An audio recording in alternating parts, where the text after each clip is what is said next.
Hi,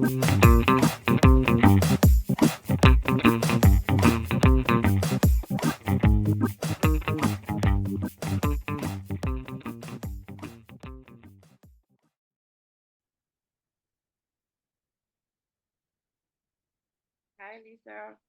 Hey, how are you? Good. How are you? Oops, just muted you. Let me turn you up. Thank you for meeting with me today. Yeah, sorry about the other week. It was time got away from me. No worries. I totally understand. This is a busy time for you, Rachel. Yeah. There's a lot going on. Oh my Yes. gosh, all these good things. Congratulations. Like, I feel like I need to say thanks and congratulations. Thank you so much. Yeah, it's been a really good year. How are you feeling? Good. Well, right now I'm like preparing for my first presentation in a couple weeks, so a little bit nervous, a little, I don't know, lots to do. Yeah, I can But imagine. Well, I'm really interested in that, but before we jump into it, for those people who will be watching and listening, I'm going to do just a brief introduction and then we can launch into it. So today I'm talking with Rachel Scott. She is the founder and creative director of Diotima. Am I pronouncing that correctly? yes, you are. Yes. Okay. And she is most recent accomplishments are she's been a semifinalist for the very prestigious LVMH prize I'm the finalist. and a finalist. Thank you for the correction. And she's also a finalist for the CFDA Vogue Fashion Fund. Yeah. So tell me a little bit about, or continue to tell me a little bit about where you are right now in your process. You said you were about to, or preparing to do a presentation. Tell me about that. Yes, yes. I'm working on my spring summer 2024 presentation. The collection is almost finished, and I've actually shot the lookbook already in Jamaica. But I'm going to be having a presentation, which is the first time. I launched in 2021, and so it never really felt appropriate to have anything in person at first. And also, given it's a totally independent brand, it's not necessarily something I have the budget for. Right. But it's such an exciting moment for the brand and for the growth of the brand, and it feels like the right moment to have something in person that kind of captures the spirit of the brand and what I'm trying to do with the collection. And you're based in New York. I'm based in New York. I'm back and forth a lot between Jamaica in general, and New York because all of the crochet is done in Jamaica. Um, so which is part of why I started the focus is part of it was starting the brand to do that. Yeah. Just because it was so important to me to try to amplify and highlight these traditional crafts that are in the Caribbean in general. I mean, I'm starting with Jamaica because that's where I'm from, and hope to expand it in the future, but also because it's a good excuse to be home all the time. Yeah, I I envy you. I live in the Midwest, so it takes quite a while to get there, like a whole Where in the day. Midwest are you? I'm in Missouri. I'm in Okay. Columbia, Missouri, so in the Wow. middle of the middle of the middle. Yeah. And so yeah, I used to live in Miami, so I miss the days when you could just Oh, hop that's on a easy. plane and be there in 1 hour and 20 That's minutes. easy. Yeah, I've never been that lucky, but 3.5 hours is not that Yeah, not a bad. No, no. bad. That's just the drive to the airport for me. No, like 2 hours to the airport. But I'm curious what you're um doing there. Like, I'm gonna turn this interview to you. What are you doing? interesting. Well, I came here to be closer to family. I came here to be closer to my sister. I have two sisters. One is living in Jamaica and Okay. one lives here. And we were both living together in Miami. Okay. She was doing her PhD. She's a professor, Okay. and she got a job here at the University of Missouri. So then she started a family. And I thought, oh, what am I doing over here in Miami by myself? I want to be closer to the family. So I wanted to be closer to, the child that she had. I don't have Yeah. any children of my own. So yeah, I came and I moved here. I've been here for this year, October, it will be 9 years. Wow. Yeah, it's been interesting. Oh, It's been yeah. interesting. But now back to you. Sly. Um, tell me about, I think I'm going to start with, tell me about the name of the brand, Sure. because yeah, that'll start us off. Um, so Diotima is a figure in Plato's Symposium, and she's the only female figure in the symposium, and she explains love to Socrates. Mm, And it's unclear whether she's real or she was invented for the story, but she explains love in this way that it's often referred to as a ladder of love, and so there's like 6 forms of love from the lowest form to the highest form. And the lowest form is loving someone beautiful. And then if you can love someone beautiful, you can love all people. And then it goes up to like love of institution and knowledge. And then the highest form is love of beauty itself in like the most abstract way. mhm. And but she's been taken up many times in over history in philosophy in general, and she was taken up by Marcuse in Eros and Civilization in the 50s, and in that he talks about the um, taking desire and sublimating desire in a non-repressive way to create beauty, and I find that extremely beautiful and inspiring, and also that um, I don't know, just the force and the power of desire and of love that you can work collaboratively and then make something even more incredible out of that through using that force. That's really incredibly beautiful. And as you're talking, I'm running through in my mind some of the looks that I've seen from your collections. And I remember the first one that I saw, maybe about a year and a half ago. I don't remember the name of the piece, but I just remember seeing it. It was a dress made in crochet, which is, one of the primary elements and, pieces that you're using to put things together. And it was on social media, and I just stopped and I was like, this is just completely new. Wow. I had not seen it before. And so I just had to kind of take it in and process it almost. It was kind of like, what am I looking at here? And it was, on the model, there was, because it's crochet, there are all these, of course, holes, and there's exposure, but there's also softness, and there's also the beauty of the woman's body.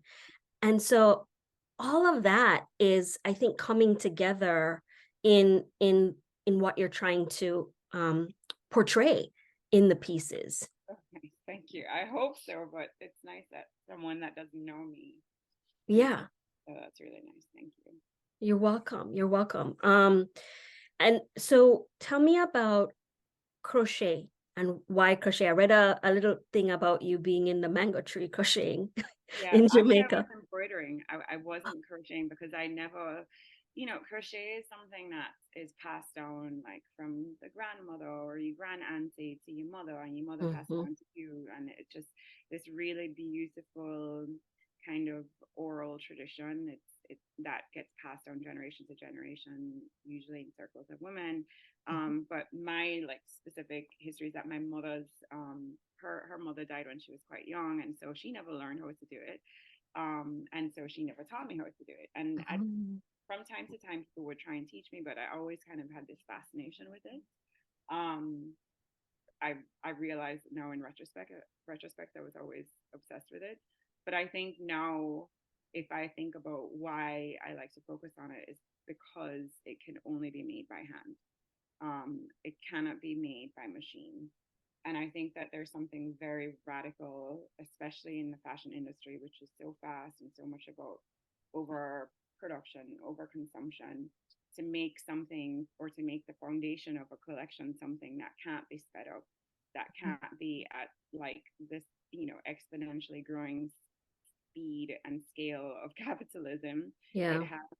has its time that it needs, and it's made by hand. And so you in like experiencing crochet, you really can understand the value of labor.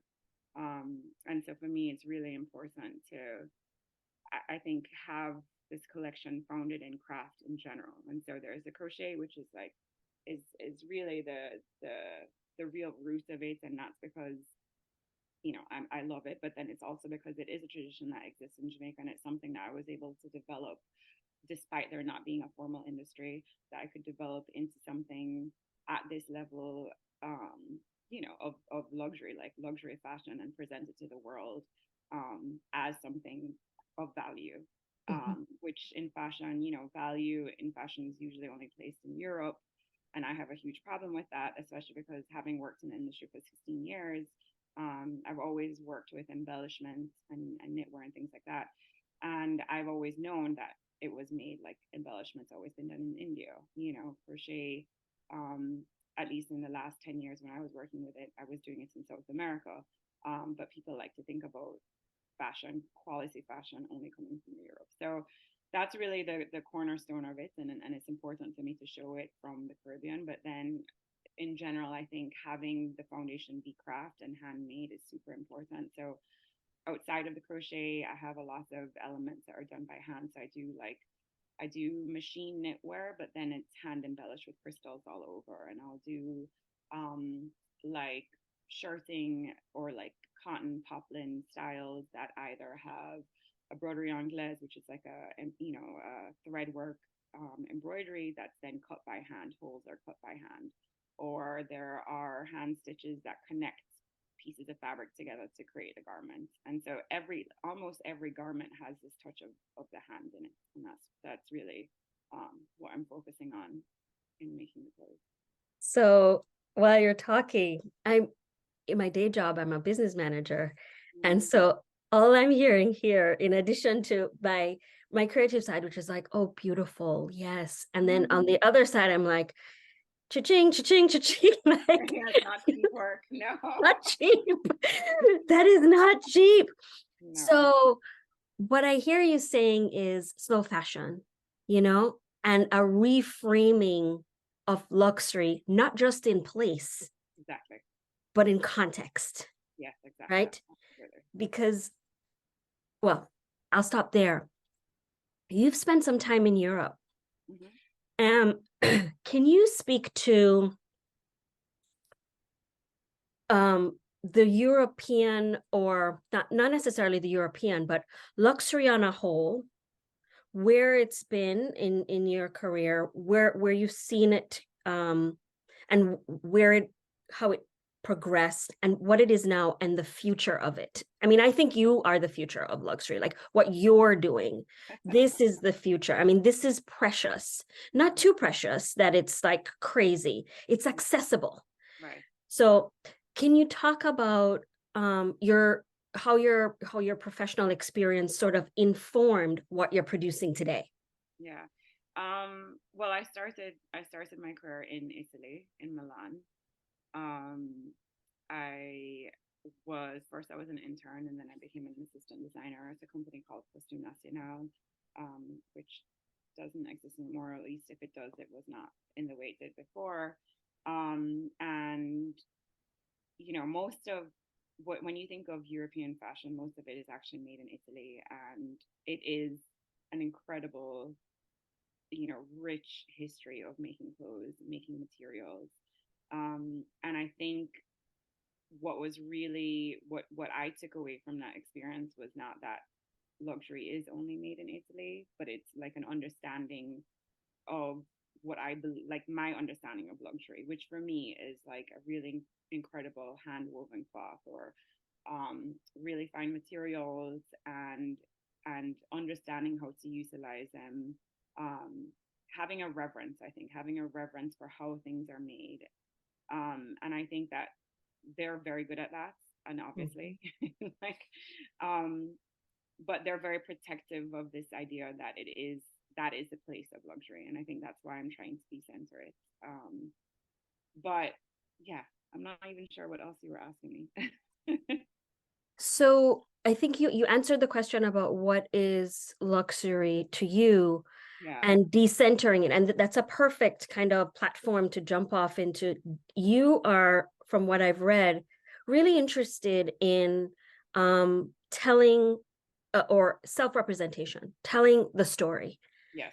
And really from, and correct me if I'm wrong, but from like a Jamaican and then by extrapolation, Caribbean Yes. perspective. Yes. Can you speak more Yeah. about that? Sure. So that, I mean, I think this all, I think, and this is just to preface all of this, I think that I view fashion as a very specific form of like creative realm, in Mm-hmm. that fashion really operates within the world of culture. And because of that, that kind of specificity of fashion, I think there's a lot of opportunity in there to do something political. And I think that my political stance is one of placing value where value should be placed, and also allowing people autonomy. And that's kind of like my politics behind how I work with people and why I choose to work with people the way I do. But then I think it's also like, yes, telling the story of what it is to be Jamaican, what that's from our perspective, and that's not from somewhere else. And I think that often how, and just within fashion, often how Jamaican style is viewed, or Jamaica in general in the context of style, is one from the outside. Mm-hmm. And it's very it can be nostalgic, which I find dangerous, because nostalgia keeps culture stuck in one place and doesn't allow for growth. But then it also exoticizes us, or it operates within tropes. So like Jamaicans, they live on the beach and it's resort wear, and that's all that we are allowed to have. Like it doesn't hold the fullness of our culture. And I've been doing collaborations with artists. I've done my next collection, which I can't talk about yet, but I did a collaboration with a Jamaican artist. A few seasons ago, I did a collaboration with an artist from St. Vincent, and her project is similar, different, but similar in that she's a photographer and she photographs the land, the sea under the water, kind of the connection between the land and the water. And her whole concept, at least in this body of work that I referenced, is to create an archive of St. Vincent, and one that's a decolonialized archive, one that's not, well, one, because we don't value the archive, or we've never, or archive has never been given value when it was in charge, when we were Mm-hmm. colony.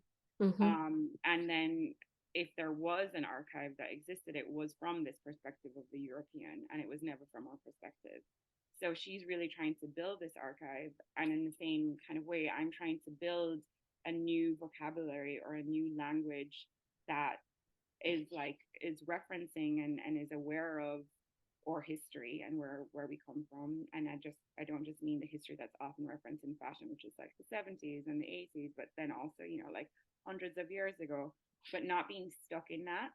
Trying to think kind of futurally, and working within and back and forth between times to try and make a new something new, and to continue to build our culture from our perspective, and working with Caribbean. So the collections are heavily inspired by dance hall. Yes. So how did that come about? That's just like growing up in Kingston. You just can't you You can't can't escape it. like my entire teenage life in the 90s, and like I was going to sessions every weekend, and like, and it was so, I don't know, the way that people dress was always so, I was just obsessed with it. So like men would wear suits with the mesh merino, and Mm-hmm. like women would be so hyper sexy at nighttime, and then there was this weird like double personality in the daytime. They'd be super proper and Mm-hmm. all covered up and the perfect little skirt and whatever. And there's something about this tension between like the sexy and then the more, I don't know, reserved, and then also just the tension within like look, outfits themselves, like a suit with the mesh and then skin and covered, and it's like a kind of nonchalance to the way people dress, and it just doesn't exist like at other places. And there's something about that attitude and that spirit that's endlessly inspiring to me, and it still exists. And dancehall today still has, it's like always evolving, and it's also very, um, I don't know, it's a very productive culture. It's like always changing. Like there's always a new dance, you know, it's just endlessly inspiring to me, and obviously super influential on the rest of the world in terms of music and culture. And um, I don't know, it's been in my work even when I worked for other people, and I realize that looking back how many times I tried to put mesh in and like Let's put a little mesh here. The mesh merino. Yep, the yes, quintessential mesh merino. yes, Um, Jamaican women in dancehall, the yeah, dancehall queens, yeah. and the power Mm-hmm, that they wield. I'm mm-hmm. sure the first time I became aware of it was, like with Carlene, who Darlene, love her, was, yeah. love her. So there's, like you said, there's this tension Mm-hmm, in the culture between, you know, the women who are, dancing and, skinning out and, doing all of these things that are hyper sexual.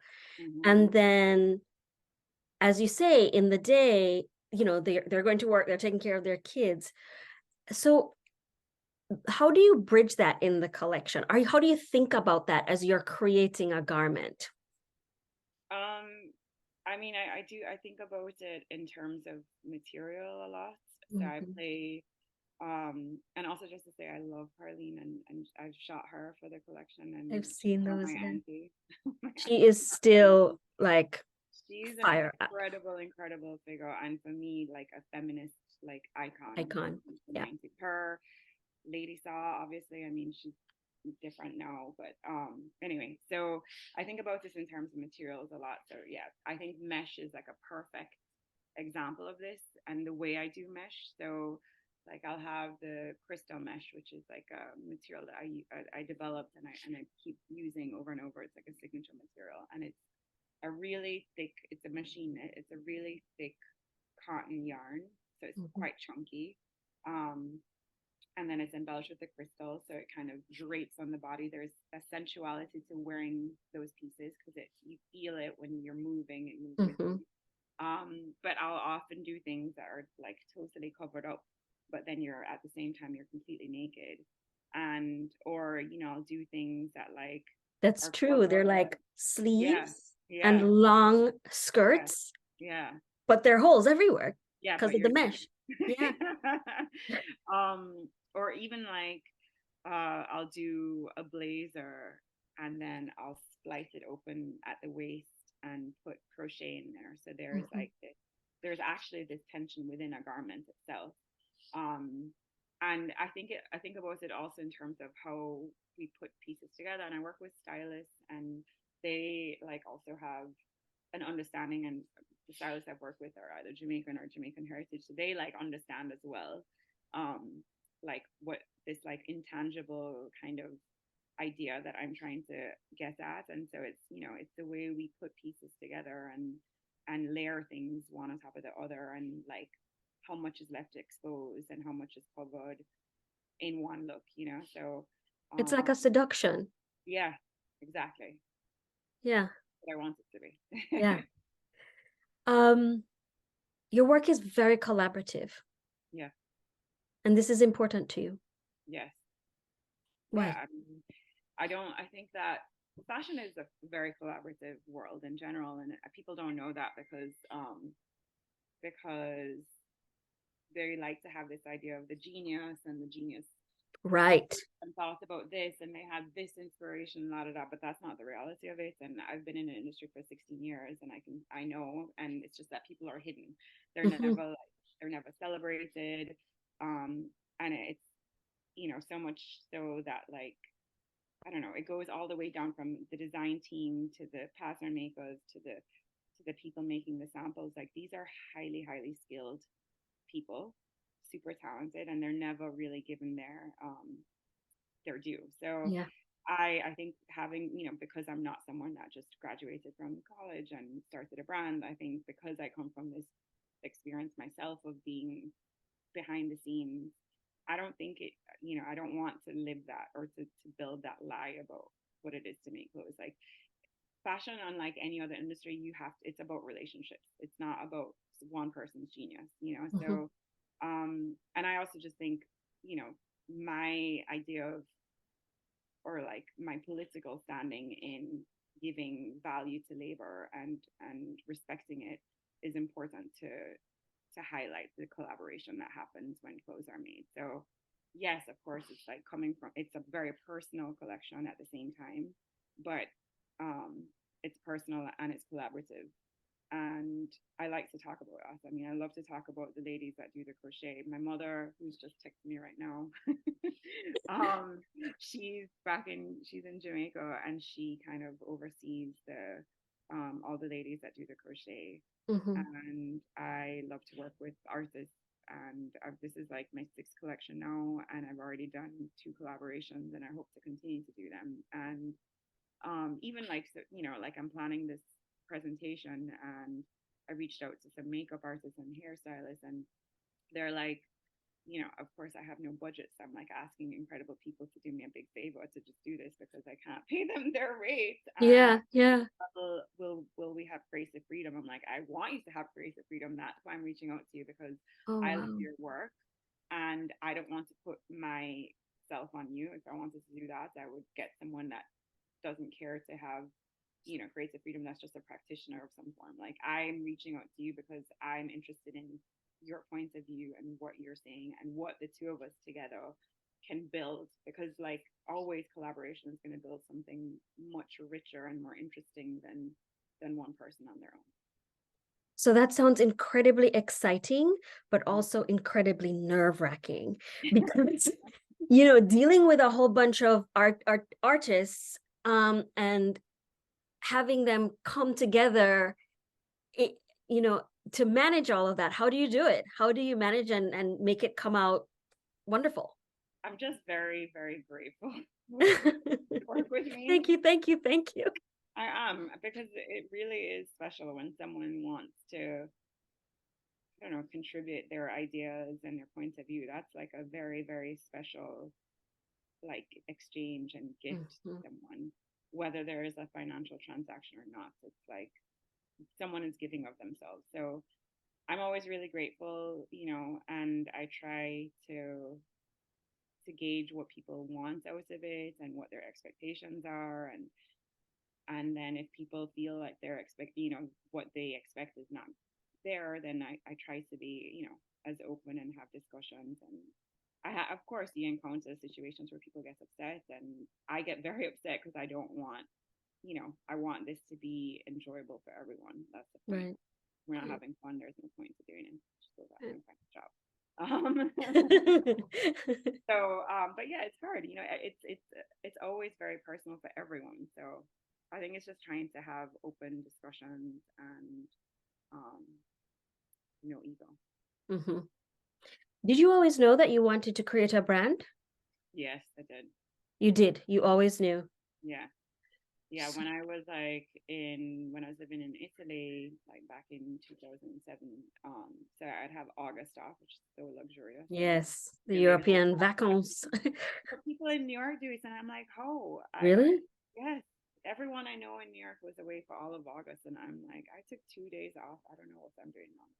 Anyway, I'm my plan for next year. Uh, so I would go back home, and even back then, I found an old notebook at my parents' house where she took me. I asked my mother to take me to St. Mary to go visit these women who I work with some of them now in this group called Bonnygate Women's Group, and they're like a cooperative, and they do like crochet and like embroidery and things together. It's just like a very informal group that they meet together and teach each other stuff. And I had her drive me out there like 15 years ago to go see 15 these years ago? Really? to go see these ladies and see like what they were doing and just learn Wow. about what existed, just so I would know what I could do. And I always wanted to do something, my own brand, and I always wanted to do something related to Jamaica. And I think, I don't know, you probably feel this way too, but there's this whole idea about brain drain Yes. and like young Jamaicans leaving and taking all of everything with them. Their obviously their upbringing, the richness of being Jamaican and growing up in Jamaica, whatever education they have, and then it all just is contributed to another society and Mm-hmm. never back to Jamaica. And I remember there was this really incredible family friend. His name was Winston Stono. He just passed away last year. He was in the Harder They Come. He was a police officer in the Harder Oh They Come. yeah. It was incredible. He was a really wonderful, like creative person, and he was friends with Grace Coddington at Vogue. And Wow. he was like, when I was in high school, he or in first year of college, he was like, I'll introduce you to Grace, darling. And so he did, and I got an internship there, and which was good because I realized I did not want to work in magazines. So that was great. It was a Mm-hmm. great experience. That was not for me. Grace was pre Anna, right? Oh Anna no, Winter. With Anna, because Oh, it Grace, was with okay. yeah, Anna is the editor in chief, and she was a creative director, so she was right under Anna. Mm-hmm. But like the very creative one, and yeah, so but he was like, I'll help you, but just don't forget, to bring it back. And I Oh never wow. forgot that. Yeah, so I think I wanted to. I knew I wanted to do it with Jamaica, but I didn't have means to do it or like opposite. Like the first 12 years of my career was paying for visas because I'm Jamaican. Oh my God. Yes, I remember that. Um, Schengen visa and all. yeah, paying for visas Mm-hmm. and getting paid less than my colleagues because I was an immigrant. Mm-hmm.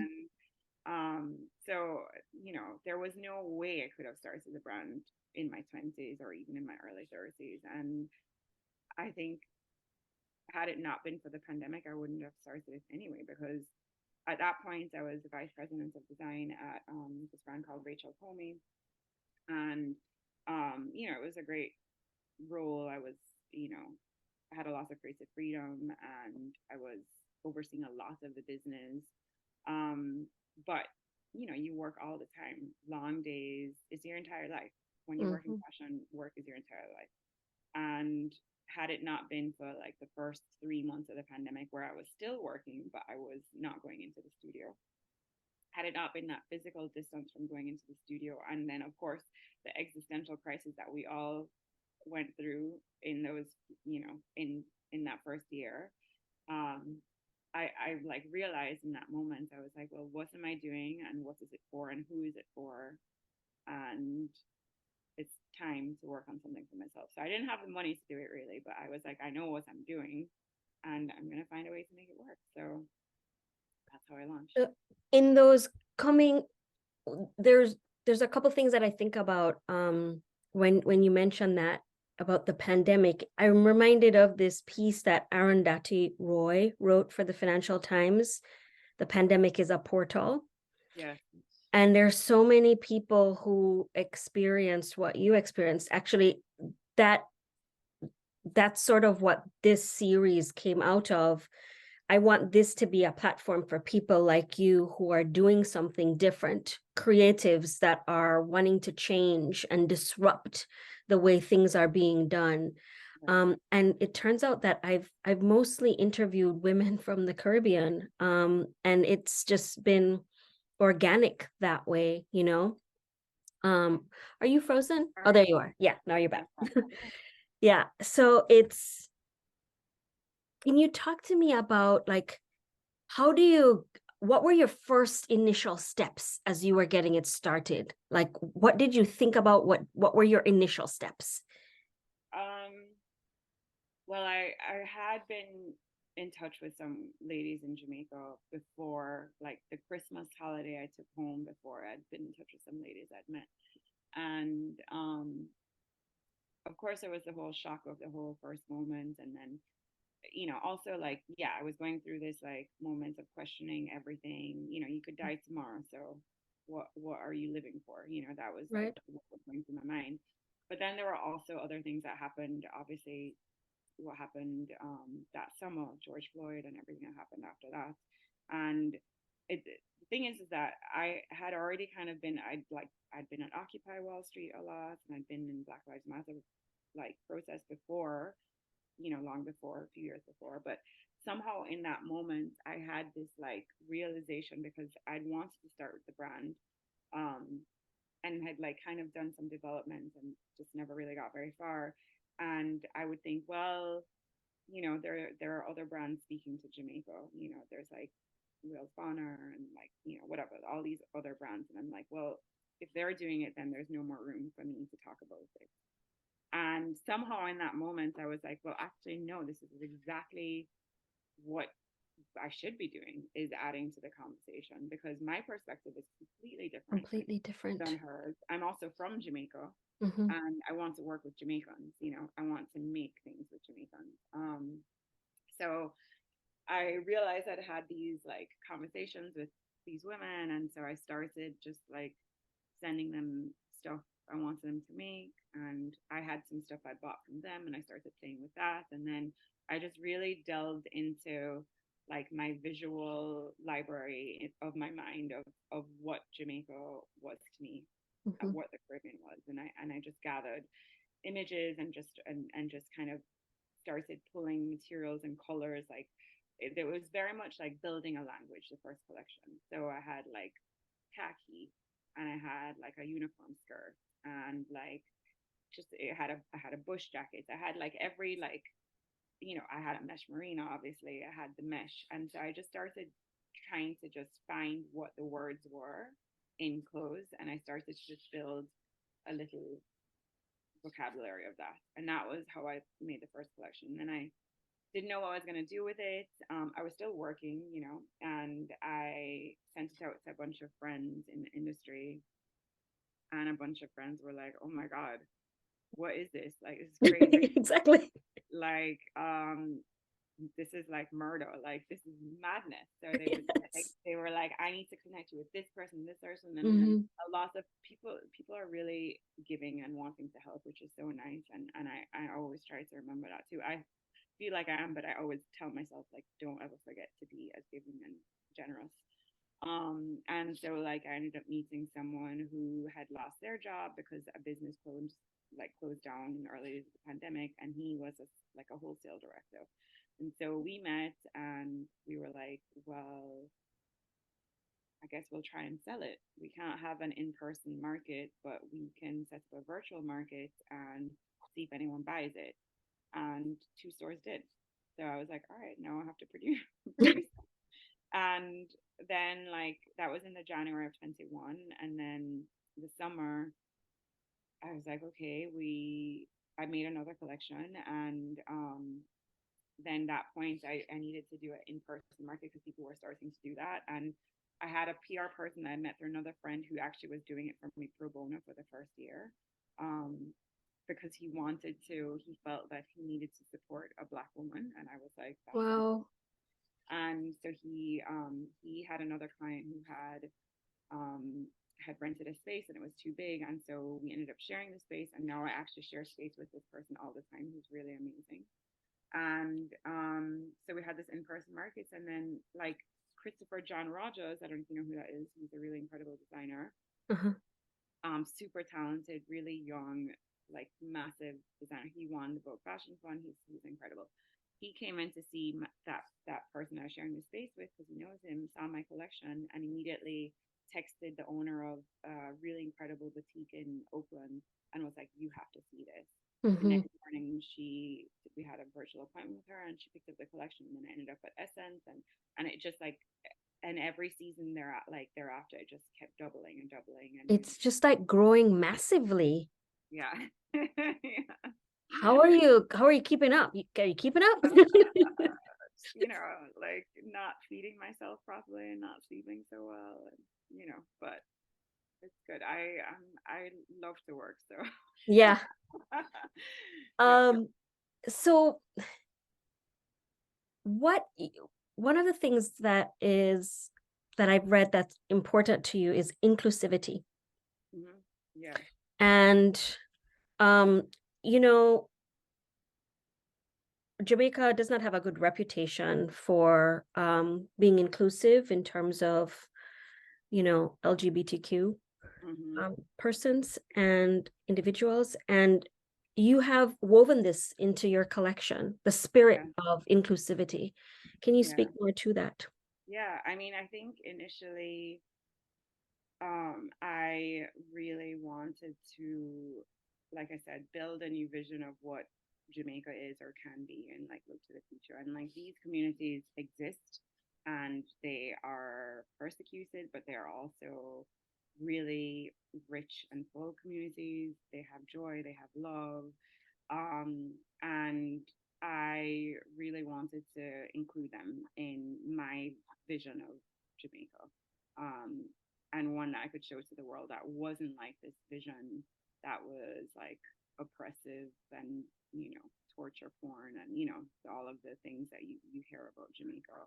Um, and so like in the third collection, I had like and both what like behind the scenes people I work with, but then also in the imagery that I put out into the world. So like in my third collection, I've like met this really incredible group of trans women, and like one of them who I still collaborate with now was in the lookbook, and then I had another amazing, super talented trans woman makeup artist that was behind the scenes, and I'm like continuing to collaborate, and I keep wanting to kind of expand and just keep including it. And like I just shot a campaign, she's in it again, and there's like gender non-conforming guys and just everything, every form of sexual expression of gender identity. Like I want it to be in the vision because it's time.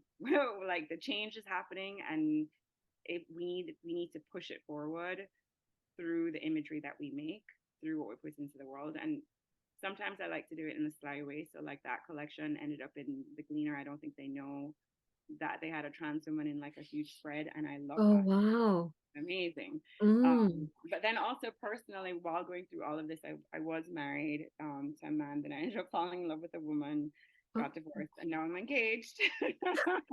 Well, congratulations on your engagement. So now also personally, I'm like, well, this is super important.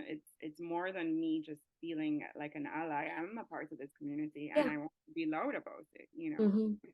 Um, and so yeah, I just think it's important. I think it exists, and like my fiance, she has a really incredible organization called Connect JA that really like tries to foster community, build events and spaces for the community, also connect them with the community at large so they don't feel isolated in Jamaica on their Wow, own. that's great. Really incredible the work she does. And she's held the first ball in Jamaica. I don't know if you know anything about ball culture, but Yeah, I've been wanting to go to the balls in Jamaica for quite she's some the one time. that she's the one that does them. It's her ball. Really. Yeah. I So follow them on social media, and yeah, I think that must have been where I saw it, but I was just like, how do I it's get here? And it's it just never coincides. But the culture there is so rich. it's It's so incredible. incredibly And creative. it's like Like, fall, but then it's mixed with dancehall.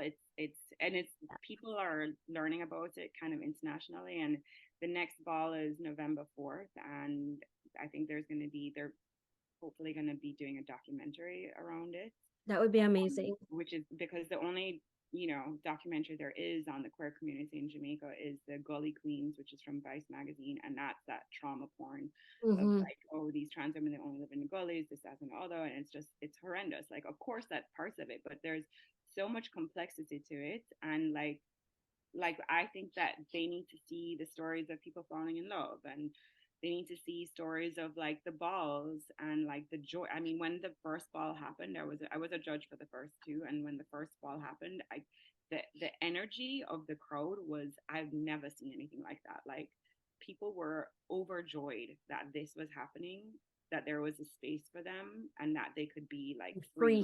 to enjoy themselves. It was absolutely amazing. Yeah. And it's history. So I think it's like it's happening, whether or not, conservative Jamaicans want it or not. That's too bad. It's like Look, it's there's a lot being of things happening in conservative Jamaica that are would highly singe the problematic. eyebrows off, not even raise them, but just bun them off altogether. So Seriously. I'm like, as much as I can promote it in my way, as much as I can help to add to that growth and movement towards a more open and inclusive and equitable Jamaica, and that whatever I can do, I want to do. I think that's incredibly amazing that you're doing that in.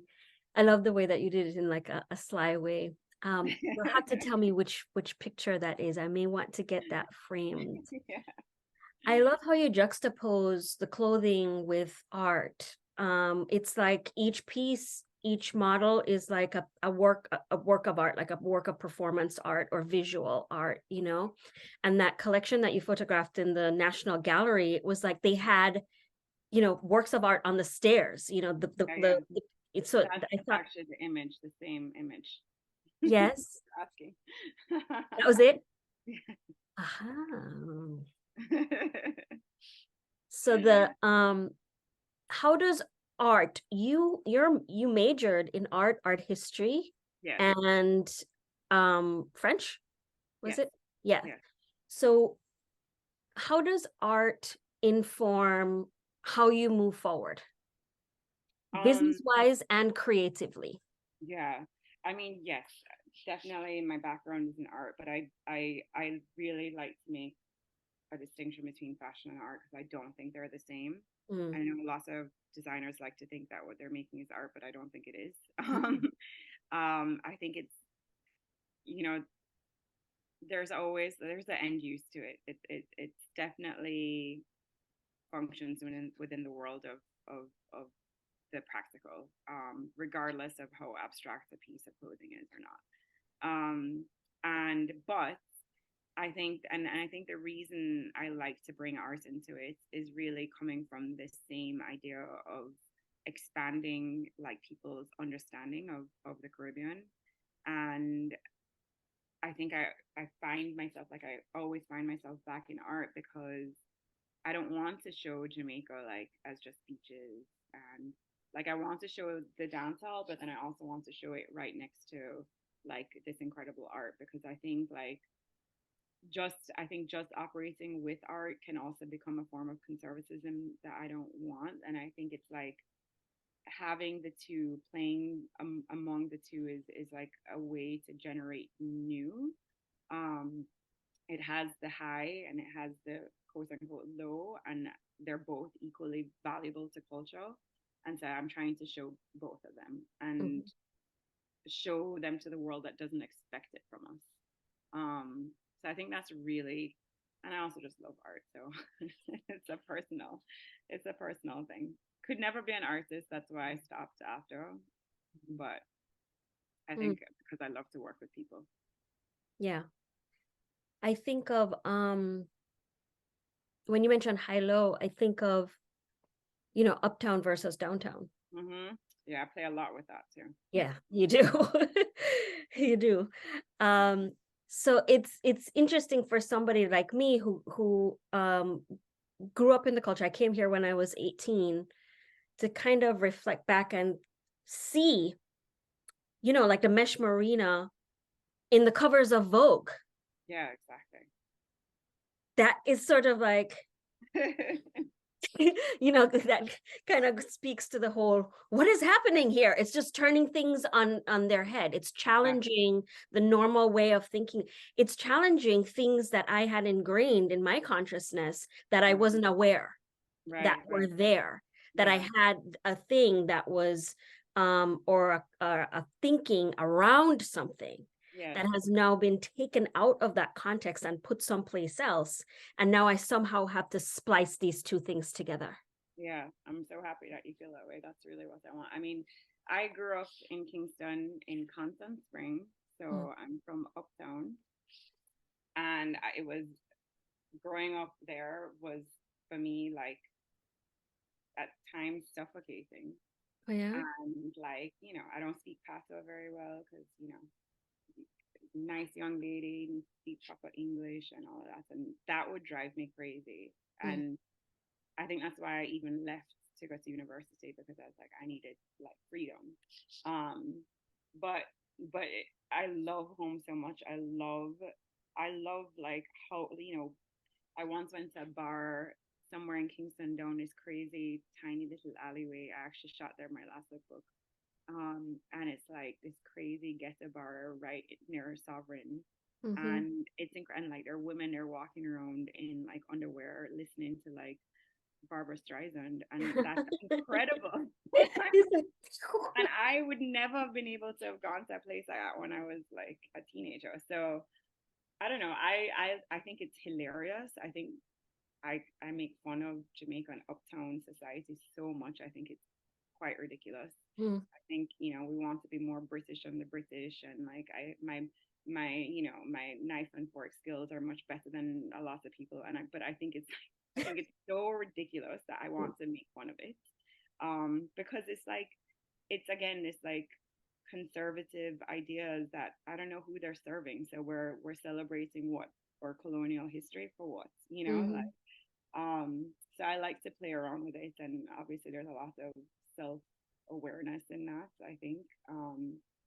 But I think it's, yeah, we can't there's no way that we're gonna move forward without making fun, or playing with the kind of ideas that were put into our culture in the past.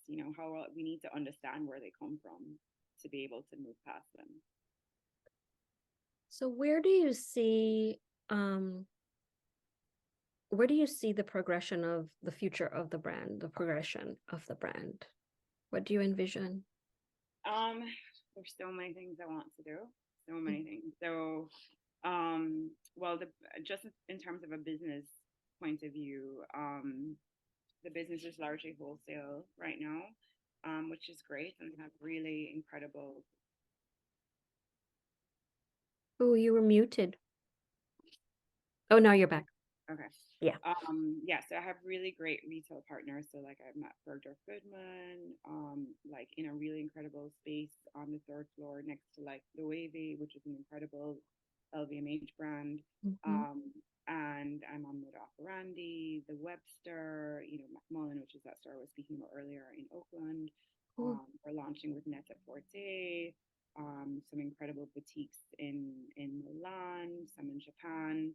So that's really great. I want to continue to grow the wholesale business. I'm very, very um, specific about the wholesale partners I take on, and I've said no to some in the past, because I really feel that wholesale needs to, the brand needs to be in a place that I think will give it the space and the kind of attention, and um, also the adjacency that I want for it. So I don't want it everywhere, first of all.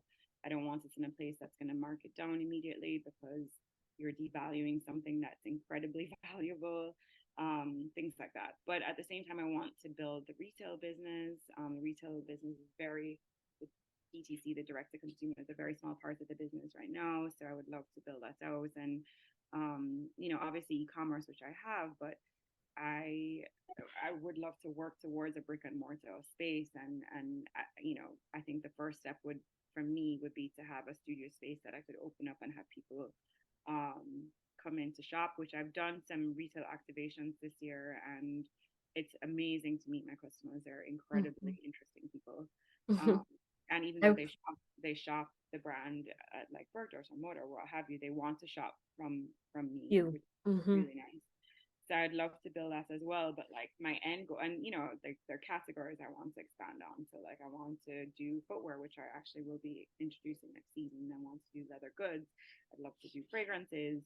I want to expand the crafts that I'm doing in Jamaica, and I also want to expand the collaborations I do in the Caribbean in general. And I want to think about it not just as like, you know, West Indian countries, but just the Caribbean basin, I would say, is how I like Mm-hmm. to put it. Because I think we have a shared cultural heritage, like a shared history that we're often isolated by languages. And I think that's all for political reasons. So I think it's important to try and build these like these collaborations, this like solidarity within the region. Um, and my ultimate goal is to open a space in Jamaica, probably in Kingston, I don't know, but a space that would be, um, and I think I look to Prada a lot. I think that how she's been able to incorporate arts and fashion culture. She has the Fondazione Prada. There's one in Milan. There's two in Milan actually. Sorry, one in Venice, and it started from her own personal art collection. But you know, the foundation has a cinema that shows incredible film, and it has you know, the museum, the foundation where you can see art, and it's like it's contributed a lot to the, you know, Culture. the Milan and in Venice, which Italy in its own ways can be very conservative and it's very stuck in like, you know, classical and Renaissance and things like that. But she's pushed a lot the culture there, and I think that would be incredible to have something, some kind of space like that in Jamaica, but then that would also function as a space of education. So there would be some kind of atelier that people could get an education in these traditional crafts. You know, I think they're at risk of disappearing, and it's Mhm. so important to try and preserve. And you don't need to keep it the same, of course everything changes, but at least the knowledge won't die. So that's my ultimate goal, is to have a space like that in Kingston. The vision is incredibly beautiful, and I Thank hope you get to do it. you. Thank How you. are you going to sustain yourself through this, though? That's a lot. What are some of the things that I'll challenge you to think about some of the things that so one of the things that I do also is I'm a yoga and meditation teacher, and I practice yoga and meditation, and I really need those things to stay centered. So what are your non-negotiables, things that you do that enable you to show up every day to in support of your vision and your dreams? I need to get better at the non-negotiables, to be honest, because like this year, for example, I was traveling so much like this year that I was more outside of New York than I was in New York. So much so that T-Mobile called me and told me that they were going to cut off my data because I don't live in the country anymore. Well, we know So, where you are, and it's not where to say. so I like a lot of things fell by the wayside. Unfortunately, things I need to do to take care of myself. One of them is like Pilates. I really believe. I also have a degenerative neurological condition, so I have, it's like a mobility problem. So I really should be doing Pilates like 4 times a week. So I actually just came from it a while ago. So what I need to do, but it's hard because I don't have a big team and I do most of it myself. So what ends up happening is that I'm not taking care of my health and I'm like not feeding myself properly and gain some weight and get miserable about that and whatever. Mhm. I'm trying to learn that, and I go to acupuncture now, which is really important also for my condition. And my acupuncturist is always lecturing me, which is like, you will not be able to do this business unless you take care of yourself. Like a couple years ago, I wasn't sleeping at all. Wow. Now, thanks to my fiance, I sleep way more. And you weren't sleeping because you were just up working. Up working, but also just couldn't stop my mind. Um, Okay. Hmm. and so now I realize like I wasn't functioning well. So I'm just trying to like make sure that I get at least 6 hours of sleep, which is not always the case, and do my Pilates, do my acupuncture, and I was trying to learn meditation. I'm not very good at it, but I'm trying. It's my Capricorn self. I'm not very good at it. But Practice. I realized, and I also like, I went home a couple weeks ago when we were supposed to meet, Mhm. and part of it was supposed to be vacation, and it was only 2 nights, and I am like, that does not Two happen. nights vacation. I don't know who I think I'm fooling. So moving When you go forward, to Jamaica. I'm going to try and learn that I have to build in these breaks and actually just disconnect for a little bit, because otherwise it's just going to be too much.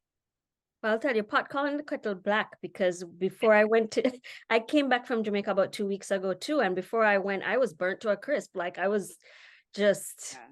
yeah. And it was incredible.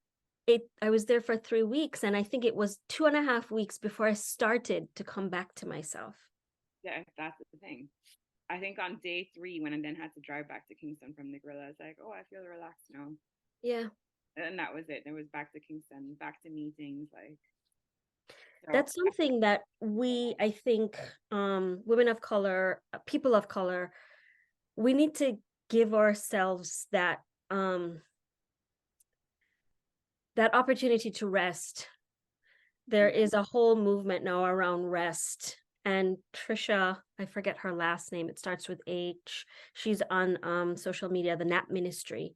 And she's evangelizing around rest and the rest of people of color, just laying the body down. yeah, that's important. It really is. It's it's like it's generational. It's in our biology, and we don't realize it. That's the problem. Yeah. Working too much, and also like coming from a Christian Mhm. uh society where, like, you're supposed to work hard all the time. Yeah, get up and find something All to these do. terrible ideas. Exactly. Idle hands make something with it. I don't remember. I Idle hands are the devil's work or something something like like that. that. Yeah. So Yeah, definitely. I totally get that. a lot to undo that I A don't know lot if to people undo. Yeah, accept it. it's ancestral. Yeah. Reading, what are you reading? What are you listening to? Sadly, I haven't been reading anything recently, which I hate because I love reading. I spent years and years studying philosophy in my spare time. Mm, But when I do pick up a book, I always go back to the same book when I feel ready to read again, which is Discourse on Colonialism mm, by Aimé Césaire. So I love that. It's always good to recenter me. mm, And then what am I listening to? Right now, I've been listening to a combination of like Ethiopian jazz and then some new dancehall and like Alice Coltrane and like Grace Jones. It's always, mm. I just go, Yeah, I would I just like to hear bounce your around. playlist.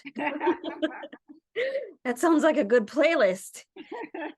So you're having a dinner and you get to invite 3 guests, and they can be anybody, living or dead. Who would you invite? Hmm. um, Grace Jones is one. Mm-hmm. Wild. Mucha Prada is another. And Suzanne Césaire, Amy Césaire's wife. Those 3 ladies. Mm. I'm not familiar with her. Who's she? So Aimé Césaire was Martinican, and he came up with the whole negritude movement back in like the 30s. Like Frantz Fanon, all these people that added to this idea of negritude that like was a whole change in philosophy back in the 30s. And he and his wife, they were in Martinique, and he was in France and chose to move back to Martinique. Had a surrealist um, like journal called Tropique, and she was like a very interesting figure in her own right. And so I would love to speak with her. Mm-hmm. Yeah. I've got to go look her up. She sounds fascinating. There's not much to find, sadly, but yeah. Mm. At least I can take a look at the book, the Tropic book. Yeah. Yeah. It had like poetry and art. It was a Caribbean. There was a really incredible show at the Met that got postponed because of the pandemic, and then ended up having it, and it was like an expanded notion of surrealism, like surrealism, but basically around the world. So it wasn't focused on Europe. It was really incredible. And so there was like a whole section on Africa. And then there was a Caribbean section. So there was like work by Wilfredo Lam, who I love. Mm. I love him. Um, I remember from Miami, I would go see him at the love museum. Yeah. Wilfredo Lam. Yeah. And Mm-hmm. so, and yeah, I don't know. There was a whole movement here that who knows what came first, honestly. Mm-hmm. And it did influence a lot Europe, but a very interesting group of people. Cool. Well, thank you for those recommendations, Yeah. and thank you for taking the time. I Thank you. really appreciate it. It's been a joy talking to you. You're so inspiring. Thank you. Thank you.